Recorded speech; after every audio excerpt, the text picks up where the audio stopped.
आप देख रहे हैं इस वक्त सलाम दक्कन।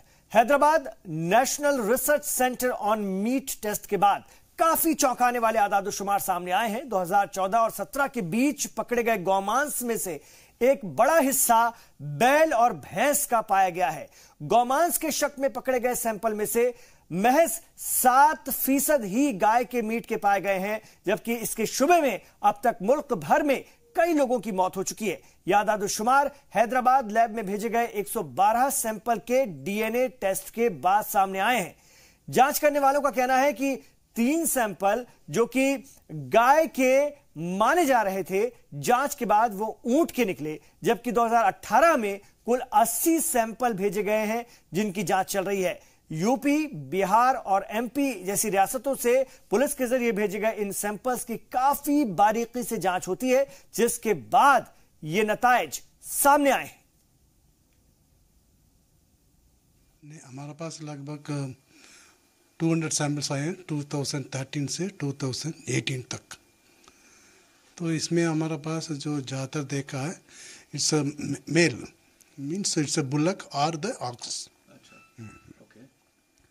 तो आप ये प्रोसेस बताइए सर, आपके पास मीट कैसा आता है, आप इसको कैसे टेस्ट करते हैं यहाँ पे? हमारे पास मीट जो है एनिमल हस्बेंड्री डिपार्टमेंट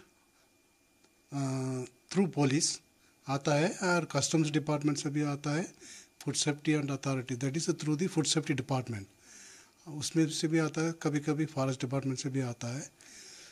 एंड जो सैंपल आता है वो टेबल सॉल्ट में रख के आता है, so that it will not be spoiled. फिर उसका हम देखते हैं, रिव्यू करते हैं सैंपल को, फिर उसका हम एनालिसिस करते हैं। अगर रिव्यू में सपोज अगर वो सूटेबल नहीं है तो वी रिजेक्ट इट।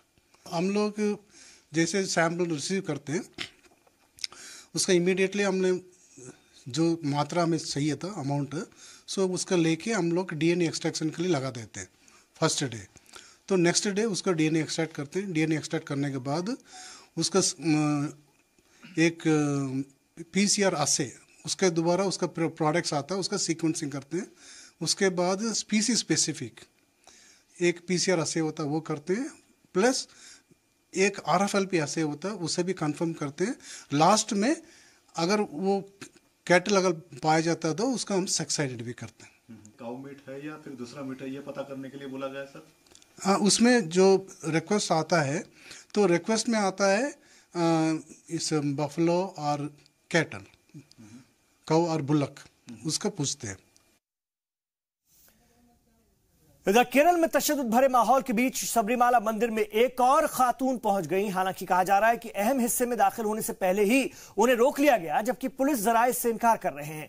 अपने शौहर के साथ मंदिर पहुंची श्रीलंका की 46 साल की खातून ने रोके जाने को लेकर के नाराजगी का इजहार किया है, जबकि कई समाजी तंजीमों ने खातून को रोकने के लिए पुलिस के खिलाफ तौहीन अदालत के तहत कार्रवाई की मांग की है।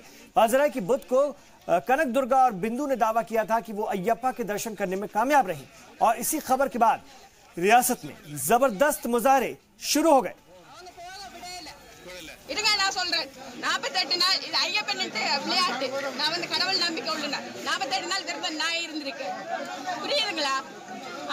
अब என்ன விடல அவங்க எனக்கு விடாம விட்டவங்க யார் தரஞ்சாங்க?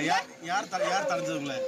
யார் தரஞ்சதுங்களே? அந்த போலீஸ் அவங்க நின்னாங்க, அதுல இது பண்ணினாங்க, பார்த்து போவனா அப்படினு சொல்லி இது பண்ணினாங்க. எங்க இங்க இருந்து சொன்னாங்களா இல்ல அங்க போனப்ப சொன்னாங்களா? அங்க போனதுக்கு பிறகு அப்புறம் சொன்னாங்க, போலீஸ் சொன்னாங்க. அங்க போக வேணாம்னு சொன்னாங்க. அப்புறம் அங்க இருந்து உங்களை திருப்பி விட்டாங்க. யாரு? போலீஸ் திருப்பி அனுப்புனாங்க. உங்களை மேல போக விடல? இல்ல नहीं, ये तो महिलाओं के ऊपर अन्याय है, क्योंकि 2 महिलाओं ने प्रवेश वहाँ पे किया है। तब से जो है वो सभी एज की महिलाओं को वहाँ पे प्रवेश शुरू रहना चाहिए। और आज श्रीलंकन महिला को अगर रोका गया है तो मुझे लगता है ये बिल्कुल गलत है। जिन पुलिस ने उनको रोका उनके खिलाफ जो है वो एक्शन होनी चाहिए। फिर भी महिलाएं जाने की कोशिश कर रही है। आज श्रीलंकन महिलाएं वहां पे गई है, उनके शौर्य की हिम्मत को मैं दाद देती हूँ, उनको सलाम करती हूँ कि महिलाएं आगे आ रही है, हिम्मत दिखा रही है। लेकिन सरकार और पुलिस ने भी उनको जो है वो तुरंत वहां पे छोड़ना चाहिए। लॉ एंड ऑर्डर का नाम लेकर किसी को रिटर्न भेजना ये कोर्ट का अपमान होगा। इसलिए मैंने कहा कि पुलिस के ऊपर जिन्होंने उनको रोका उनके ऊपर जो है वो एक्शन होनी चाहिए। और जो लोग विरोध कर रहे हैं, मुझे उनसे विनती करनी है कि आप जो वायलेंस कर रहे है वो बिल्कुल गलत है। उसमें अगर कोई मतलब आपने देखा होगा कि एक मौत हुई है, बहुत सारे लोग इंजर्ड हुए हैं, बहुत सारे लोग अरेस्ट हुए हैं, लेकिन अभी 2 महिलाओं के प्रवेश के बाद आंदोलन करना, मुझे लगता है कि उसमें कुछ जो है वो मतलब नहीं है आंदोलन करके, क्योंकि एक बार प्रवेश होने के बाद तो प्रवेश जो है वो शुरू होना चाहिए। तो ये जो वायलेंस है वो जल्द से जल्द रोकना चाहिए। सबरीमाला मंदिर में 2 खवातीन के दाखिले के बाद केरल और आसपास की रियासतों में भी लगातार मुजाहरे हो रहे हैं। इस दौरान एक मुजाहिरीन की मौत के बाद उसके बाद जो बंद का ऐलान किया गया है। बुध को पेश आए वाकये के बाद हुई झड़पों में आखिरी खबर मिले तक 21 पुलिस एहलकार और 100 से ज्यादा मुजाहिरीन जख्मी हो गए थे। रियासत के हालात को देखते हुए गवर्नर पी सदाशिवम ने वजीर आला पिनराई विजयन से कानून इंतजामिया पर रिपोर्ट मांगी है। आपको बता दें कि पिछले साल सुप्रीम कोर्ट ने सबरीमाला मंदिर में सभी उम्र की खवातीन की एंट्री की इजाजत दे दी थी। हालांकि फैसले के बाद अभी तक इस पर अमल नहीं हो पाया था और बीजेपी समेत सख्त गिर हिंदू तंजीमें लगातार इसकी मुखालफत कर रही थीं।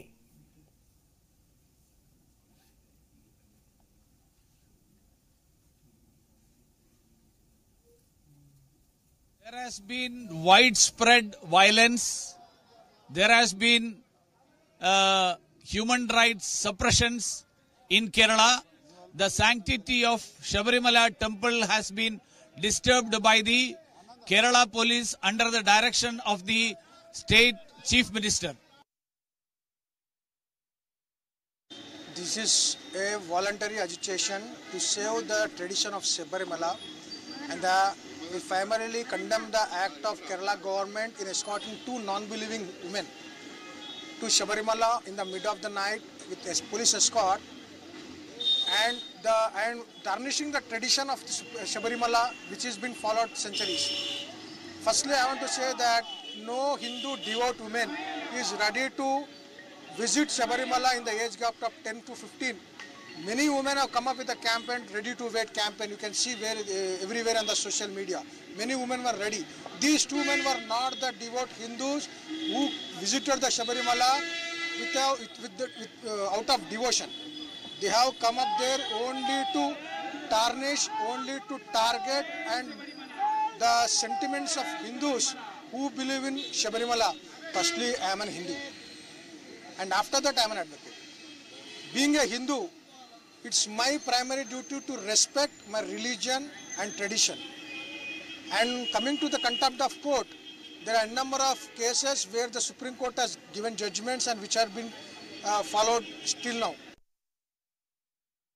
देखिए, मैं लगातार इस बात को कह रहा हूं कि सबरीमाला में के मसले पर हमारे सर्वोच्च न्यायालय ने एक फैसला दिया। वहां की सरकार ने पूरी तरह उस फैसले को जमीन पे उतारने की कोशिश की, लेकिन बाकी लोग क्या कर रहे थे, बाकी चीजें क्या हो रही थी, हमें नहीं भूलना चाहिए कि सबरीमाला ने हमारी सामूहिक परीक्षा ली और हम एक मुल्क के रूप में अपनी दवायतों के अनुरूप खड़े नहीं उतरे। आधुनिक संवेदनाओं के अनुरूप उस फैसले के साथ एक जो रिश्ता होना चाहिए था वो एस्टैब्लिश नहीं कर पाए। ये हमारे फेलियर का भी क्षण है और ये अच्छे संकेत नहीं है। पार्लियामेंट में हंगामे की वजह से मुअत्तली के बाद AIA-AMD के खासतौर से AIA-AMD लगातार पार्लियामेंट के बाहर मुजाहरा कर रही है और मुजाहिरीन ने मरकजी हुकूमत पर कावेरी तनाज़े को नजरअंदाज करने का इल्जाम लगाया है। इस मौके पर मुजाहिरीन का कहना है कि तमिलनाडु के हक की लड़ाई के लिए आगे भी उनका एहतजाज जारी रहेगा। वाज़ेह है कि कावेरी तनाज़े को लेकर तमिलनाडु और कर्नाटक के बीच सालों से तनाज़ा चल रहा है, जिस पर सुप्रीम कोर्ट ने कर्नाटक को पानी जारी करने की हिदायत भी दे रखी है, लेकिन तमिलनाडु इसे कम पानी मानते हुए लगातार मुजाहरा कर रहा है। AIADMK members were suspended by the Honorable Speaker, Madam. From starting onwards, we are fighting for our rights of the farmers of Tamil Nadu not to construct any dam across the Kaveri river. That is the Supreme Court verdict. Violating the Supreme Court order, the Karnataka government is going to construct a new dam nearby Meghalaya. The detailed project report has been submitted before the central government. That is allowed by the central government. That is to be withdrawn immediately. That is our only one agenda on behalf of Tamil Nadu people. We are fighting for the rights of the farmer. So far, no withdrawn that is not been withdrawn by the central government. That's why we are continuously agitating and struggling for the people. Punjab rally में PM Modi की जानिब से हमलों के बाद कर्नाटक कांग्रेस ने उन पर पलटवार किया है। रियासती सदर समेत दीगर लीडरान ने पीएम पर हकीकत छिपाने का इल्जाम लगाते हुए कहा कि वो अपने काम को भी बताएं।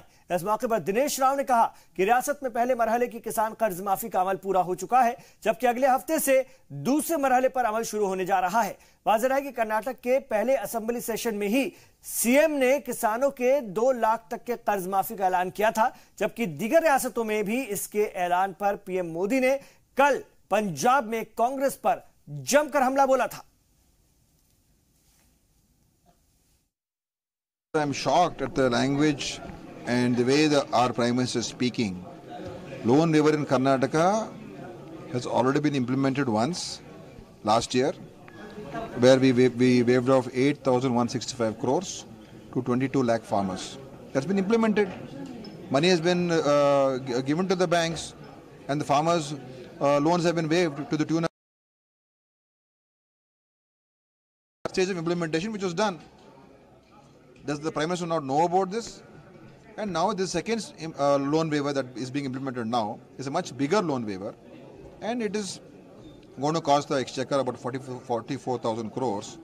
But at the same time, we are doing it in a very transparent manner using technology, and already almost 1,66,000 farmers have been identified, and by next week almost 750 crores of loan waiver would have happened to those 1,66,000 farmers.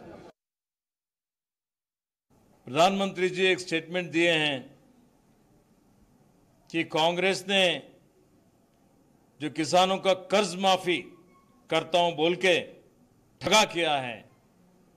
ये जो statement प्रधानमंत्री जी का है खंडनीय है, और एक ऊंचे स्थान पे बैठ के ऐसा झूठे अफवाह प्रधानमंत्री को नहीं करना चाहिए।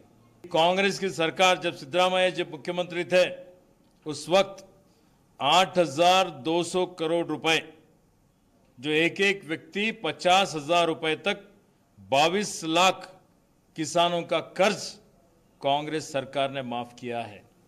और फिर ये मैत्री सरकार में किसानों का कर्ज जो माफ करता हूं बोल के बोले 45 लाख किसानों का वो भी कर्ज माफी का कार्यक्रम अभी जारी में है, वो पूरा अमल में आ रहा है। ठगा करे वाला अगर पूरे देश में विश्व में अगर कोई पार्टी है तो वो बीजेपी है, और झूठ बोलने में सबसे माहिर अगर कोई है तो बीजेपी के नेता हैं। और एक प्रधानमंत्री को झूठ ऐसे बयान देना ये देश के लिए शोभा की बात नहीं है। इस भागदौड़ के माहौल में भी अवामी खिदमात की तस्वीरें अक्सर देखने को मिल जाती हैं, लेकिन बेंगलुरु में एक स्कूल में बच्चों में खिदमत खल्क का जज्बा पैदा करने की एक अनोखी पहल देखने को मिली है। हमारी ये रिपोर्ट देखिए। राजधानी का रहने वाला गुलाब गुज़िश्ता 2 सालों से रोजाना तकरीबन 300 गरीब और मुसाफिरों को खाना खिलाता आ रहा है।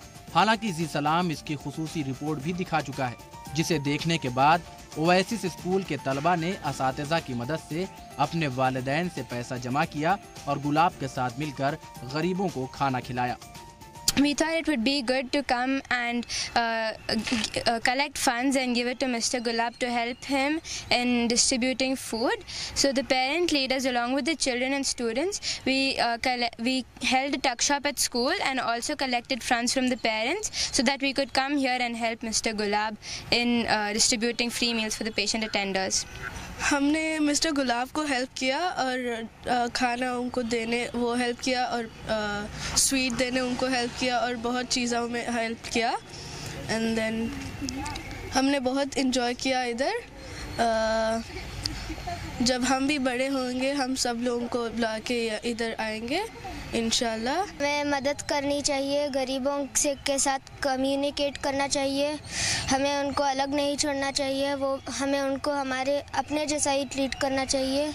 गरीबों की मदद के लिए सामने आए तलबा के हौसले को देखते हुए स्कूल के असातिज़ा ने इसे एक बेहतर कदम बताया। बच्चों के काम से जहां गुलाब ने खुशी का इजहार किया, वहीं उस्ताद ने इसे हर साल करने का अहद लिया। ये बहुत अच्छा लगा, एक मैसेज है ये बच्चों में भी, क्योंकि वो आगे जाके वो भी एक कुछ खिदमत का काम कर सकेंगे, क्योंकि एक मोटिवेट है ताकि वो लोग भी सीखें गरीबी क्या चीज़ है, कितने ज़रूरतमंद लोग आते हैं हॉस्पिटल लाइन पे, तो वो भी आगे जाके चैरिटी करें, उनके पैरों पे खड़े होकर वो भी चैरिटी करें, खिदमत खलक का काम करें। तो ये सोच के बच्चे लोगों ने भी बहुत अच्छा यहाँ पे खिदमत अंजाम दिया, तो हमको बहुत अच्छा लगा। तो आगे भी ऐसे चलता रहेगा तो हम लोग भी इसको बढ़ाते रहेंगे। What we do is orphanages को जाते हैं हम लोग बच्चों को लेके, फिर under privilege schools, government schools. तो इस बार हम लोग सोचे कि गुलाब भाई को आके कुछ बच्चों को इंस्पिरेशन करते हैं करके। तो बच्चे बहुत एंथुजियास्टिक थे, टक शॉप्स से और डोनेशन से पैसे कलेक्ट करके हम लोगों ने डोनेट किया यहाँ पे, and children came and serve the meals. तो इट वाज बहुत अच्छा एक्सपीरियंस था, बच्चों को बहुत सर्विस लर्निंग मिला यहाँ। इस मौके पर सैयद गुलाब ने जी सलाम का शुक्रिया अदा किया। उन्होंने कहा कि जी सलाम की खबर की वजह से दूसरों में भी ये जज्बा पैदा हुआ और आज भी लोग इस नेक काम के लिए उन्हें मुबारकबाद पेश करते हैं।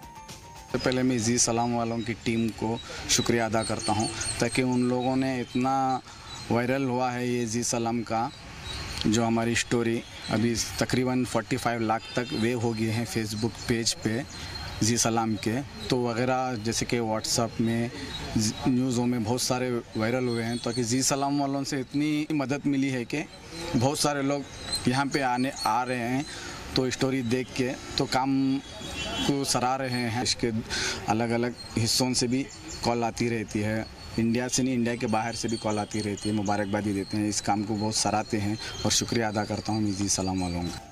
मोबाइल के इस दौर में स्कूल में खिदमत खल्क का जज्बा पैदा करना अपने आप में एक बड़ी बात है। अगर बच्चों को अखलाक और इंसानियत का सबक मिल जाए तो किसी भी मैदान में उन्हें कामयाबी से कोई नहीं रोक पाएगा। जी सलाम के लिए बेंगलोर से शाहिद काजी की रिपोर्ट। कर्नाटक के बीजापुर में वाक़ हजरत अमीनुद्दीन आला की दरगाह मुबारक मुसलमानों के लिए एहतराम का मरकज है, लेकिन हिंदू अकीदतमंद भी इसे अपना कुल देवता मानते हैं और एक देवता के तौर पर इस दरगाह का एहतराम करते हैं। जी सलाम की ये खास रिपोर्ट देखिए। पहाड़ी टीले पर मुकीम हजरत अमीनुद्दीन आला की बारगाह का मंजर बाज दीगर सूफिया कराम की दरगाह और खानकाहों से थोड़ी मुख्तलिफ है। सिर्फ इसलिए नहीं कि यहाँ हिंदू अफराद की तादाद ज्यादा है, बल्कि इसलिए कि यहाँ इजहार अकीदत के तौर तरीके मुनफरिद हैं। यहाँ चादर की जगह नारियल पेश किया जाता है और हजरत को लोग अपना कुल देवता मानते हैं। हमें एक समाधान और सुकून मिलता है। हमारे पिछले 3-4 पुश्तों से हमारी ये कुल दैवत है।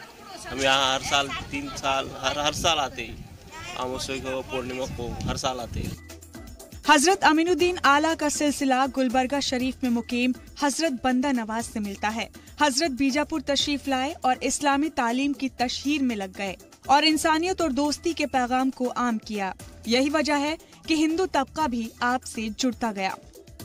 ये ख्वाजा अमीनुद्दीन अली आला की बड़ी ही अजीबो गरीब ज़ात मुबारक है, इसलिए कि इनकी आमद की खुशखबरी सरजमीन गुलबर्गा शरीफ में सरकार सैयदना ख्वाजा बंदा नवाज गीसूदराज सरकार ने दिया था। और दूसरा अहम पैगाम यह है कि सरकार सैयदना ख्वाजा अमीनुद्दीन अली आला की ज़ात जो है एक सूफ़ी ज़ात है। हमारे मसलक में, हमारे दरगाह शरीफ में हिंदू मुस्लिम का कोई तासुब नहीं होता, बल्कि दोनों को मिलाने का काम होता है। उस ज़ात का नाम सूफ़ी। मुल्क के मौजूदा हालात जिनमें मज़ाहिब के दरमियान लकीरें खिंचती जा रही हैं, ऐसे में इस तरह की तस्वीरें दिल को सुकून पहुंचाती हैं। कुछ साल पहले हमारे पिताजी ने मन्नत मानी थी, इसलिए हमारी शादी के बाद वो हम कर रहे हैं, इसलिए हम यहाँ आते हैं हर साल। हर 3 साल दर्शन करने के लिए आते हैं। हम सोलापुर से आए, महाराष्ट्र से, और यहाँ दर्शन के लिए आए। सच तो यही है कि हिंदुस्तानियों का गम और खुशियाँ सब कुछ एक हैं, बस इबादत के तरीके अलग अलग हैं। जी सलाम के लिए पुणे से साजिद खान की रिपोर्ट।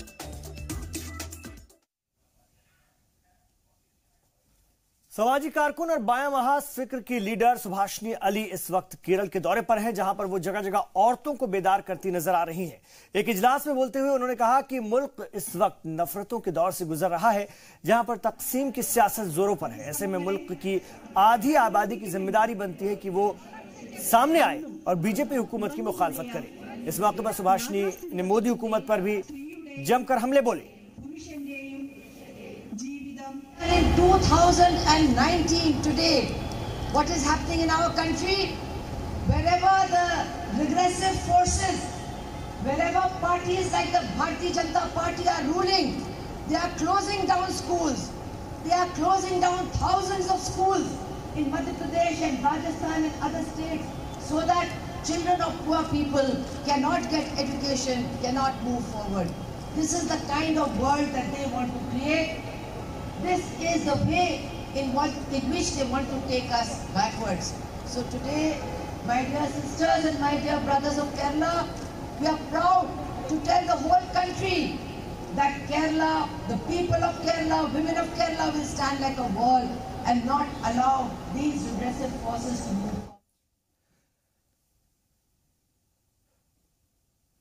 आंध्र प्रदेश के विशाखापट्टनम में फूलों की नुमाइश लगाई गई, जिसमें कि बड़ी तादाद में लोग पहुंचे और खुशी का इजहार किया। इस नुमाइश में पहुंचे लोगों ने शहर की खूबसूरती की तारीफ करते हुए कहा कि ऐसी नुमाइश बहुत कम देखने को मिलती हैं।